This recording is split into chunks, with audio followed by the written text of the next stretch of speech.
প্ৰকাশ্য মই বিৰোধিতা কৰিব বিচাৰো মোক সহায়ৰ প্ৰয়োজন মহাৰাজ কৃষ্ণৰ ঐশ্বৰিকতাৰ বিষয়ে আপুনি নিশ্চয় শুনিছে তেনেস্থলত অক্টোৰ এই সকলো হ'ল লৌকিক গল্প মোক বিবল আৰু দুৰ্বল কৰিবৰ বাবে বিধি বংশ যাদৱসকলৰ এয়া হ'ল ঘোৰ চক্ৰান্ত সেই সামান্য বালকে মোৰ বিৰুদ্ধে থিয় হোৱাৰ সাহস কেনেদৰে কৰিব পাৰে তেন্তে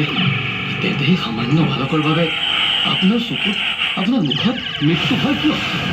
মহাৰাজ ৰজাৰ অত্যাচাৰ অনাচাৰ বৃদ্ধি পালে সেই উৎপীড়িত প্ৰজাসকলে সেই স্বৈৰতান্ত্ৰিক শাসনৰ অন্ত পেলাবলৈ ঐশ্বৰিক শক্তিৰ উন্মেষ কামনা কৰে আৰু সেই শক্তিয়ে কিন্তু মানুহৰ মাজত সুপ্ত হৈ থকা সাহস দৃঢ়তা বৃদ্ধি বঢ়ায় কৃষ্ণৰ ক্ষেত্ৰতো তেনে ঐশ্বৰিকতাই দেখা দিছে মহাৰাজ অক্টোৰ সেই সাহস আৰু শক্তিৰ পৰিচয়ৰ বাবে এইবাৰ মই এক নতুন কৌশল ৰচনা কৰিছো তুমি মাত্ৰ তাত মোক অলপ সহায় কৰা এয়া ভোজৰাজ কংসৰ আদেশ হয় আদেশ মহাৰাজ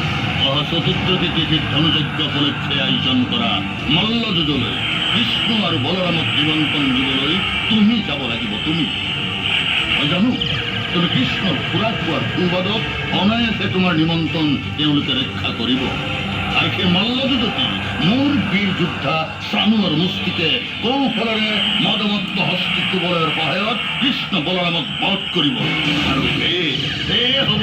মোৰ মৃত্যুদূতৰ উচিত শাস্তি